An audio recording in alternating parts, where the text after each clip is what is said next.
তোর ছোট ভাই তার বউ আমার বাড়ি থেকে বাইর করে দিছে। কত সামনে কোনো জায়গা নাই, ভিক্ষা করতেছি। আমি নাকি তোর ভাইয়ের কাছে বুঝা হয়ে গেছি, তোর ভাইয়ের শ্বশুর শাশুড়ি তারা বেড়াতে আইছে। আমি থাকলে নাকি আগে থাকার জায়গার সমস্যা হয়ে যায়, লেগে আমার কইলো বাড়ি থেকে চলে যেতে। সবই বুঝলাম তোমার কথা, বাসায় গেল না কেন? তুমি তোমার বাসা চেনো? আমি চাই না আমার লেগে তোকে ফ্যামিলিতে আবার অশান্তি হোক, তোরা ভালো থাক, আমি এইটাই চাই। আমার নিয়ে কোনো চিন্তা করিস না বাজার। তোমার পাইছি আমি এতদিন পরে, আমার বাসা চলো। বাসা যাবে মানে? আর বাসা যাবে কেন যাবে? তোমার মাকে কি এমনি এমনি বের করে দিছে তোমার ভাইয়ের বউ? নিশ্চয়ই কিছু করছে, আর নাহলে অকারণ তোকে বের করে দেয় না।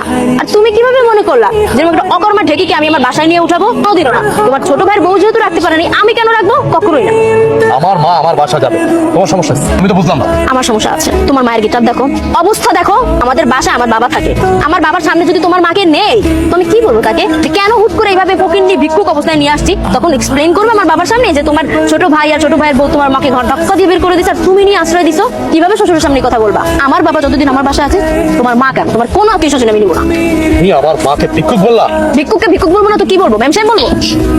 সে আমার মা, সে আমাকে গর্ব ধারণ করছে।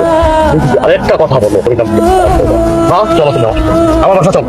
আমি দোয়া করি তোরা ভালো থাক, আমার জন্য অশান্তি দরকার নাই। ভালো থাক বাবা। মা মা, তোমার এত বড় সাহস, তুমি রাস্তাঘাটে আমার গায়ে হাত তুলছো, তাও আবার তোমার ওই গরিব ফকিরনি মার জন্য। দেখো, মুখে লাগাম দাও, আমি বলতেছি মুখে, এই জন্য আমি তোমার গায়ে হাত দিচ্ছি। আমি কি মিথ্যা কিছু বলছি? হ্যাঁ, যা সত্যি আমি তাই বলছি। তোমার মাথা একটা অলক্ষী। তোমার মা যদি এতই ভালো হতো, তাহলে তোমার ছোট ভাইয়ের কাছে টিকতে পারলো না কেন? হ্যাঁ, সেটাও তো তার ছেলে। তোমার ছোট ভাইয়ের বউ কেন তোমার মাকে রাস্তায় বের করে দিল? হ্যাঁ, নিশ্চয়ই কোন আকাম কুকাম করছে, আর না হলে চুরি করছে হয়তো বা, এই জন্যই ঘাড় ধাক্কা দিয়ে বের করে দিছে।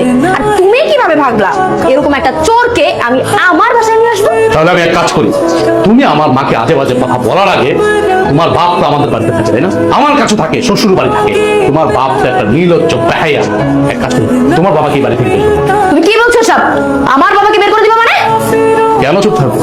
এখন লেগে গেছে না? এখন লেগে গেছে। নিজের বেলায় 16 আনার, পরের বেলায় 1 আনা না।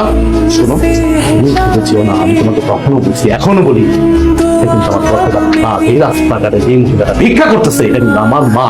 আমি তার কারণে কিন্তু ভিক্ষিতে আসছি। তুমি এত বড় বড় কথা বলতেছো। পারবে তুমি তোমার বাবাকে বাড়ি থেকে চলে যেতে? পাঠায় দিতে পারবে?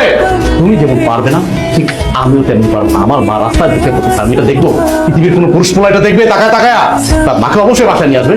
তোমার মা তোমাকে জন্ম দিলেও আমার বাবা কিন্তু তোমার মায়ের থেকেও বড় দায়িত্ব পালন করেছে। হ্যাঁ, তো ছোটবেলা থেকে সন্তানকে বড় করা এটা আহামরি কোনো বিষয় না, কিন্তু তোমাকে কিন্তু আমার বাবা চাকরি দিয়েছিল, যার কারণে তুমি এখন পর্যন্ত এই শহরে টিকে আছো। গ্রাম থেকে উঠে আসছিলা, ভুলে গেছো তুমি? আমার বাবাকে যদি তুমি এই বাড়ি থেকে বের করে দেওয়ার কথা বলো, তাহলে ওটা হলো তোমার অকৃতজ্ঞতা, বুঝতে পারছো?